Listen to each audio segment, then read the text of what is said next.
Welcome to the Mama Truth Show, where soulful mamas embrace the whole truth of the messiness and magic of motherhood. Check us out at mamatruthshow.com. Here's your host, Amy Ahlers, the Wake Up Call Coach. Happy Mama Truth Monday, mamas. It's Amy Ahlers, the Wake Up Call Coach here, and I'm so excited for this edition of the Mama Truth Show. I have a very special guest today where we're going to get really down and dirty talking about the rising feminine, that feminine power that lies within you and that lies within really every human being, not just women, every human being. We're going to talk about that as a mom and as a woman. She is the founder of Emerging Women, which has an incredible event going on this weekend in San Francisco called Emerging Women Live. We're going to talk about that definitely today as well. So I am so excited and delighted to welcome to the show Chantal Pierrat of Emerging Women. Thank you so much, Chantal, for being here with us. Oh, Amy, thank you so much for having me. It's such a delight. I love talking to the mamas. I know, right? Oh my goodness. So good. It's so good. So good. Okay, so let's talk about the feminine, because I know that this is really what you are dedicated to, what Emerging Women is really about. Tell us a little bit about your personal journey, because I know you have a really interesting past of going through so many different iterations and careers and really landing in this incredible space of emerging women. But I'd love to hear a little bit about your story. Mm-hmm. When I graduated from college, I was a women's studies major and an English major, a double major. And I joined the Peace Corps to save the world and felt very called to that sort of lifestyle. And then I found myself in Boulder, Colorado, shortly after that, working for a medical devices company. And I was steeped in marketing. And there's some circumstances that led to that, you know, we could get into, but we don't need to. But the fact of the matter was, I was very happy there. I came alive. I really dedicated, and I count that as like the early part of my career.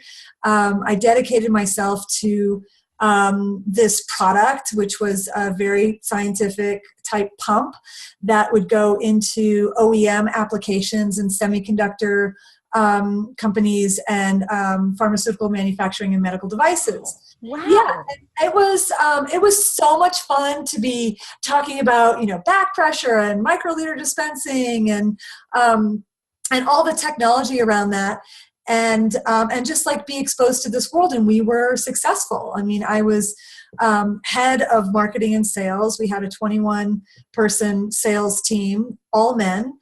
And every time I was traveling in Europe, I was traveling all over the US. And every time I would present, I was the only woman in the room.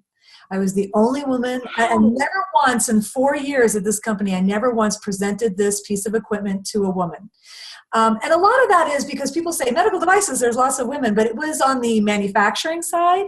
So we were integrated on the manufacturing of kidney dialysis machines or, you know, chemicals or so, you know, and I was sort of okay with that. And I looked the other way when there was, like, in our company, I was also the only woman. So, and I looked away a lot at some behaviors. There was definitely, would I call it unconscious bias? I would call it conscious bias, but that's okay. Wow. And I was just so excited to be there, and I felt like so earnest.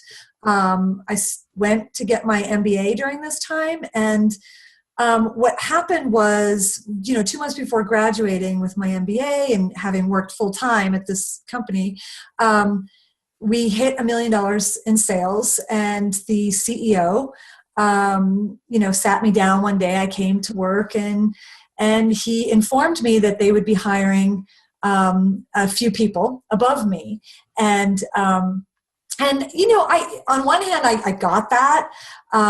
You know, I was sort of like a learn on the job, and they were hiring more experienced people, but there was no conversation. There was no, hey, we really appreciate what you've done. There was no like transition plan. Let's take what you've done and really groom you into a leader. I mean, it was just completely, they'd gotten a bunch of money from an investor and they turned it around. They hired, the right people, which are people that looked like them. Wow. Men in their late 40s with, background in quote tech, or life sciences. And in that moment when I was told all of my loyalty, all of the eagerness, all of the energy and the light that I brought to this position, all the enthusiasm, yearning for growth, all of that just like completely disappeared. And I realized that no matter how much I tried to assimilate, no matter how much I tried to fit in, that in that environment, in that particular environment with these particular people, I was not going to be accepted. And I just lost everything. It was like a big sigh. And I realized how exhausted I was. Right? Oh my gosh. Yeah. Wearing the mask, trying to fit in, laughing at the sexist jokes, yelling in meetings, which was the norm at the time at this company. They are yelling, I'm yelling, I can yell. And I just realized that, hey, I'm graduating and I've gone so far off my path of meaning in terms of, saving the world that I will not do that again. Yeah. And I really wanted to find an opportunity where I could combine a level of self-awareness and consciousness and really be the truth of who I was with, my business talent and acumen. So the next phase of that journey was working for a publishing company called Sounds True. Right? Sounds True. They're amazing. Such good material and content, from Eckhart Tolle, Carolyn Mace, Jack Kornfield, Pema Chodron. It really changed my life. It changed my life being steeped in the world's wisdom traditions and, waking up to my own inner wisdom. And I spent, over a decade there and was really, on a path of self-discovery and on a path of career growth. So those two went hand in hand. And what I discovered was that I have been compromising the truth of who I am probably since I, was 2 or 3 years old. And more specifically, have very actively adopted masculine traits and masculine mannerisms, and a sense of drive and competitiveness that felt unhealthy to me and exhausting. And I have been doing that basically my whole life in the name of needing to succeed at best, needing to survive at worst. Yeah. And that all came out, and I was leading in that way too when I got there. I was leading, with that energy, and it got reflected back at me because here I am at this conscious company, and that was like not okay. Wow. Like swinging the sword. And then I had kids, that also helped, that softened me, and I started to realize, wow, what am I doing? Even here, I can still feel like internally how much I have been ruled by that energy. And and then I started to wake up right when my youngest was about 2.5. I was in a women's circle for a while, and I just really woke up to the fact that the people that inspire me the most, the leaders that inspire me the most, the people in my life that inspire me the most, are the women that were, whether they were authors or speakers or my mentor at the time at Sounds True, Tammy Simon, or they were the women, my sisters in my circle. All of these women were starting to feel what I was feeling, which was this sort of energy of like, not going to compromise anymore. That doesn't feel right. People getting divorced, people having babies on their own, people launching amazing books on desire and women's empowerment. And that's what lit me up the most. And so that's sort of how I started talking to my boss about it. And she was like, that is what I feel like your gift is, that you feel like you make me be the best person that I can be. Wow. And as a woman. And so it just sort of all clicked in. I'm like, that's what I want to do. So then we bought the domain name and we created a transition plan, and I can talk more about that, but maybe we should pause. That's how it started. Oh my gosh. Wow.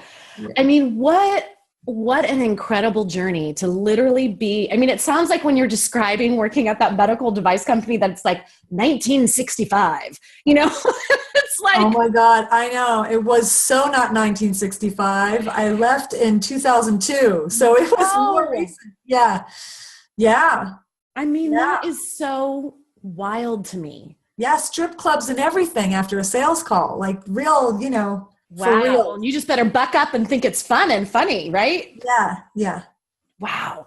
Yeah. Incredible. So, oh my gosh. So I just feel like there are moms listening right now that may be in that position. You said something really interesting that I just want to highlight around that. You felt like you weren't able to be true to your authentic self, are the words that I'll put on it, since you were even 2 years old. That's like, since that young age, that there was that part of you that kind of left the building, so to speak, in order to perform, in order to achieve, in order to be the good girl or who people expected you to be. Mm-hmm. And I'm just wondering, I just had chills when I said that, because I know that there's women that feel like that right now that are listening. Mm-hmm. And I'm curious if you have any like little sparkly breadcrumbs that you can give them to help lead them back to their authentic selves. Yeah. In my particular case, it just wasn't safe. Right. And, my dad was a complete narcissist, and it wasn't like, it was more psychological abuse. And so I learned how to be tough because that was rewarded. And other women learn how to be small. Right. Other women learn how to be quiet. Yeah. Other women learn how to be loud. So I don't want to like generalize everybody's survival, but the fact of the matter is we betray the truth of who we are. Yes. That continues on, and it becomes like a crutch, and it gets us through. I mean, it got me through to be able to be loud and to, get out there and argue, and it got me through so much. Yeah. Until it didn't. And then it was like hitting a wall. And I think that if we can, what happened with me is I was paying attention to how exhausted I was. Yes. It was exhausting to keep that up. And I knew I was betraying myself. I knew it. And and it was like a feedback loop, because then I would get approval from those in power. And then I would just be like, throw me another bone, Yeah. And then my sense of power became dependent on how many bones I was going to get for laughing at at how silly I was, or how, whatever it was. And the way I got through it, honestly, is surrounding myself with powerful women and sharing the stories. That gets me through. That gets me through everything. And then it's a safe place where I can like actually be myself. Well, you know what? I do have a masculine streak, and that's okay. Yeah. But it's over here. It's not like it's not coming from a place of reaction or defense or out of fear. Now it's got a place in my psyche that's, pretty healthy. But my feminine side, I mean, that's where my real power comes from. And I would never have discovered that if it weren't in the company and in the support of my soul sisters. Yeah. So. I know the tribe, having that sisterhood is everything. Yeah. I just feel like it saves us over and over and over again. And I know that for you, when you say the feminine, what does that really mean? Will you define that for us? Yeah. And listen, I'm a work in progress. So, oh boy, aren't we all? I know. So, I'm sometimes when I'm talking about the feminines, some of it's hugely embodied and some of it's like, I know the truth of what I'm saying, but there's some components like I'm waiting to embody. Yeah. But, so the feminine to me is all about connection, and it lives in the we space. So there are some like thoughts of how consciousness develops that goes from the I, this is like, okay, this is me, this is my ego, to like, oh, there's people out there, and you can, understand that you're in a we space, to, the awareness that we're all connected. So just from a spiritual and an evolutionary consciousness perspective, that progression, I think, makes sense to me. And we see it kind of play out in societies where we have, definitely in Western culture, we have the I culture, especially in the United States, where we have gotten far on the I culture, and it's fabulous. We've, built bridges, we've erected skyscrapers. We're like, we've got efficiencies in systems, and but the byproduct of that, or the result of that, is a system that is based on extreme competitiveness, alienation, drive, singular focus, and the feminine to me, and yet as a culture, we're moving into this we space, where you can just see it in technology. It's the age of connectivity.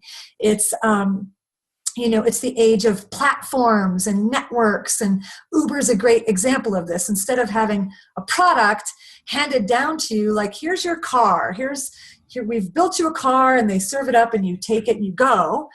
You give the money. It's not really quite an exchange. It's a top down. Now businesses are becoming more like a shared economy, where there's two people on either side, and they're exchanging, and there's value. There's not one side holds more value than the other. So this is an example of how we're moving. Yeah. I just love that. I love that Uber example. Like, I've never thought of it in that context or framework before. That's beautiful. I should probably say Lyft, because they're more, I use Lyft, and, whatever. I feel like they're not as well known. Uber's become a verb, It's it is a verb. Yeah. But that's a reflective of us moving to not only connectivity and technology, but, connection in terms of the goods and services that we're wanting to buy and create. And it's also in marketing. I mean, look at social marketing. That's all connection-based marketing. Yeah. So this is this time of we right now. And in the space of we, there's a lot of subtlety. And if you want the competitive edge, it's not going to be the I, the alienation, the, stuff it down your throat approach, which has worked with advertisers in the past. It's going to be more delicate. And in this delicate realm of we, the superpowers are empathy, compassion, other, focus on other, connection, intuition, energetic resonance between two people. Those are the superpowers that help us in the age of we.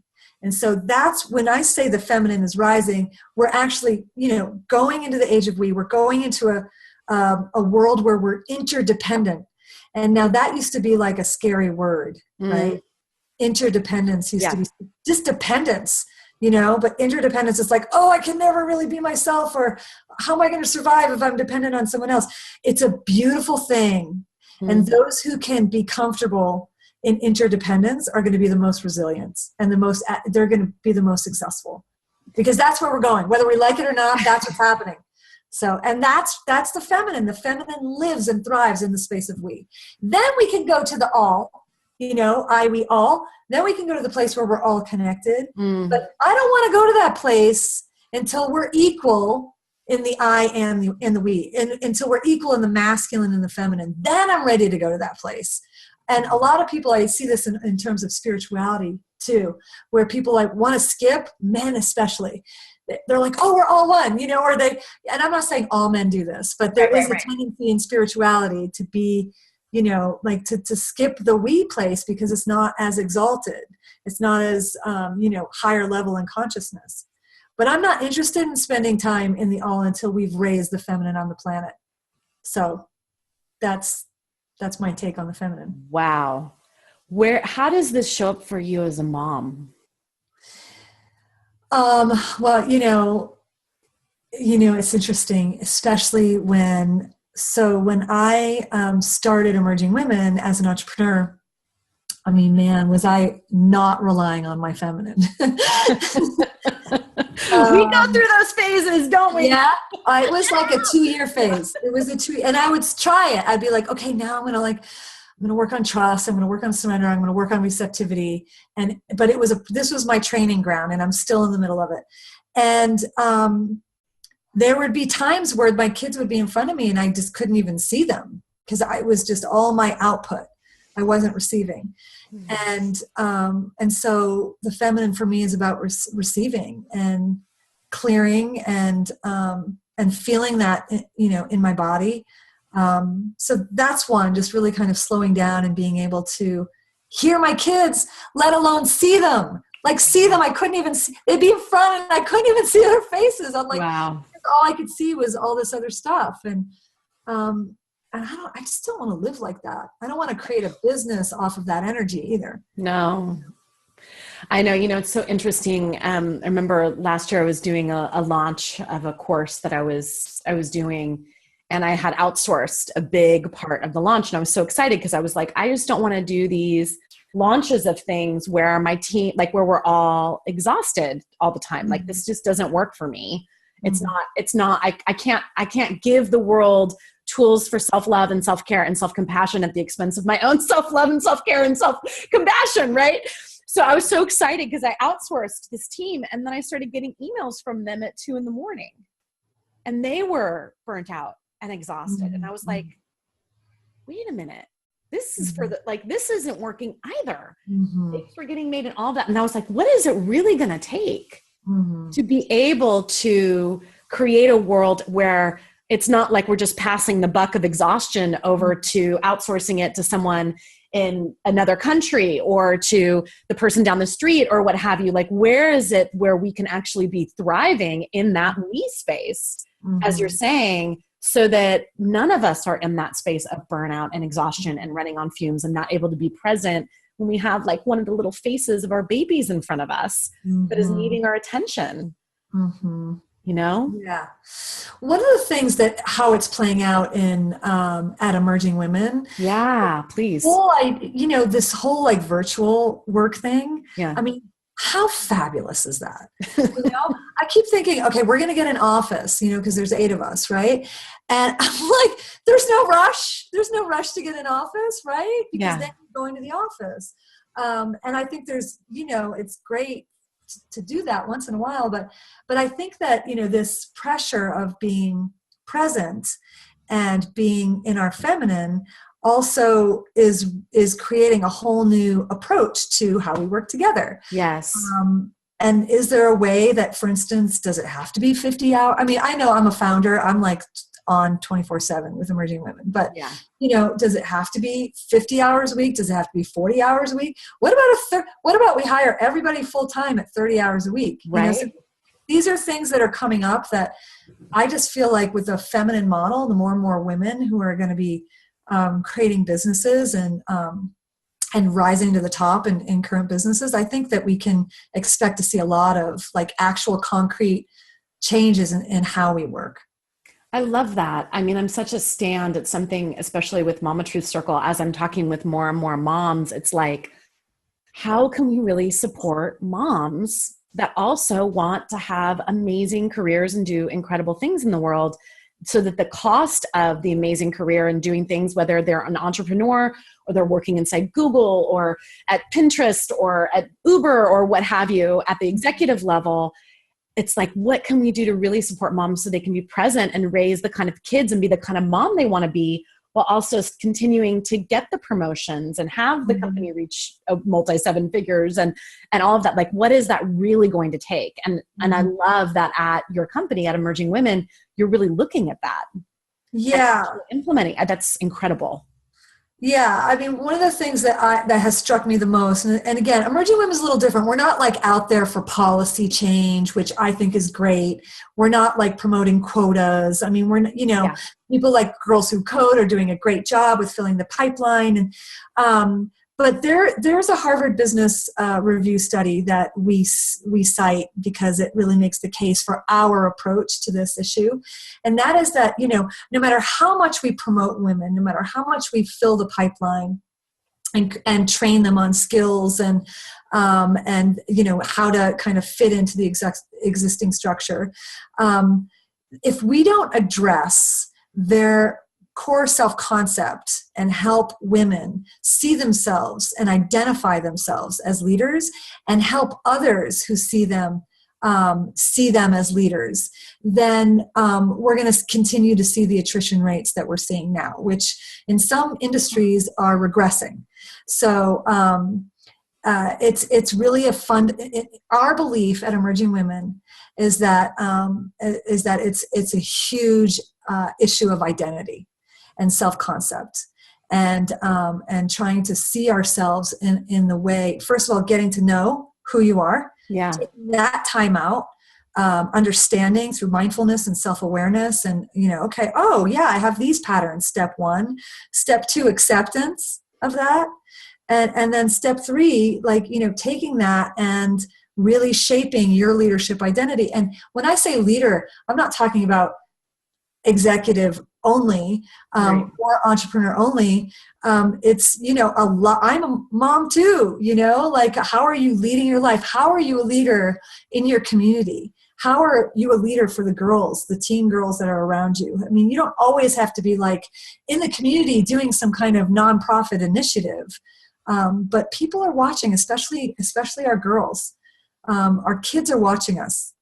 And so when I say leader, I'm talking about moms in between successes, community people in the community who are not sure what they want to do, but they want to join something, so the whole gamut of what that means. But yes. That's fascinating. Yeah. That concept of how each of us can rise as a leader. And I feel like that's really what the event coming up this weekend is about immersing ourselves and really viewing our own selves as leaders as we watch these amazing, you have incredible lineup of speakers. Tell us a little bit about the event and who that's right for and how that plays into what you just said about the leadership. Yeah. So when we're talking about identity and diversity and inclusion, which is sort of the term that's used in terms of the efforts within corporations of increasing the pipeline of women's leadership.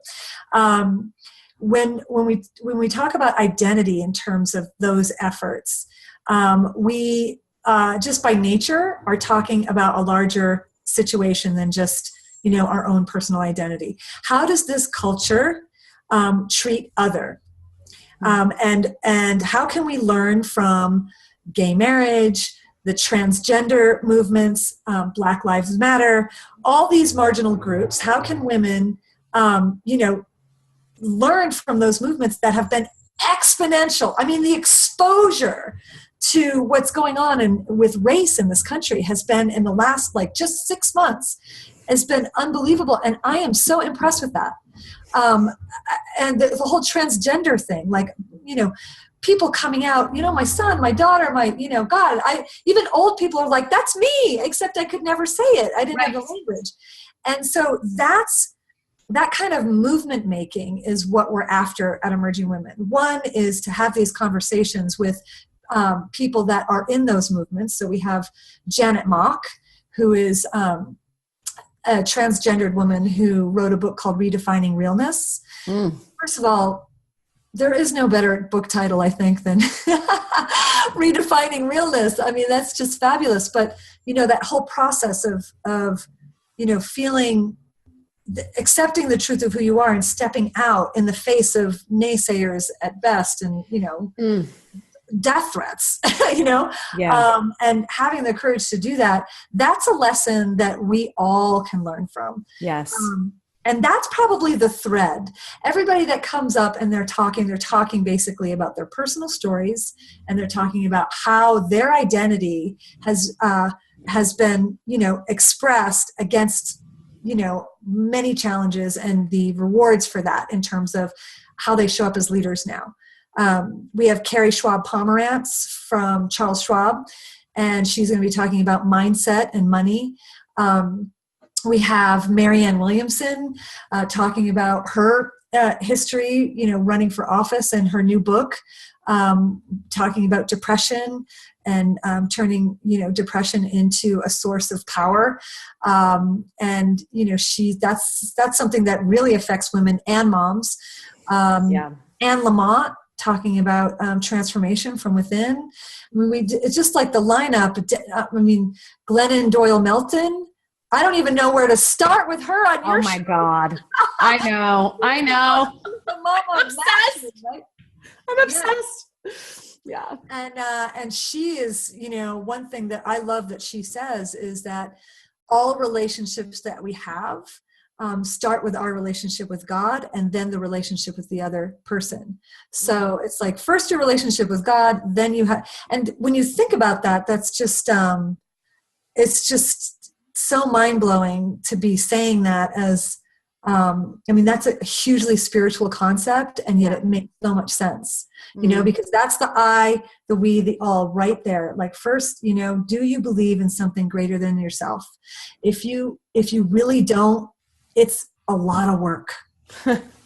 It's a lot of work. It's a lot of burden. It's a lot of headspace. It's a lot of anxiety. It's a lot of stress. Yeah. So when you get to that place where you know that you're being held by a power that's much greater than you have in this human existence, a lot of weight is lifted.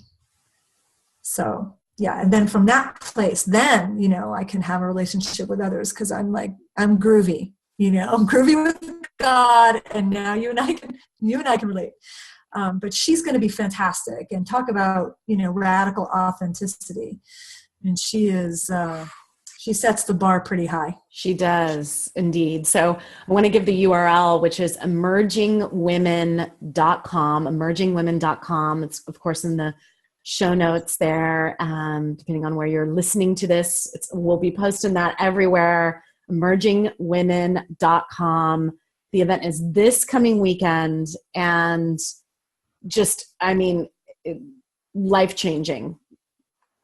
Life-changing That's event. what people say. It's life-changing. That's the feedback. It's beautiful. Yeah. So as we wrap up here, one of the questions that I ask all the guests that come on the Mama Truth Show is, what's messy and what's magical about motherhood for you these days? Okay. I only have to pick one for messy, right? You can tell us a whole novel if you need to, whatever you need. Yeah. Okay. What's messy is my house right now. I have to just be honest. Come on. Does anybody have some secrets out there? Because maybe I need to tune into your show. I just can't. I know. I don't even know what. I don't even know where to go. But it's like the socks, the underwear. They take them off. I have 2 boys, so they're super active, and I'm just trying to be okay with that. I read on some blog somewhere that they had shitty dinner parties or something, crappy dinner parties. Right. I heard about that recently too. I haven't seen it, but yeah, I heard about it. Like, forget it. Like, why are we trying to do these perfect dinner parties?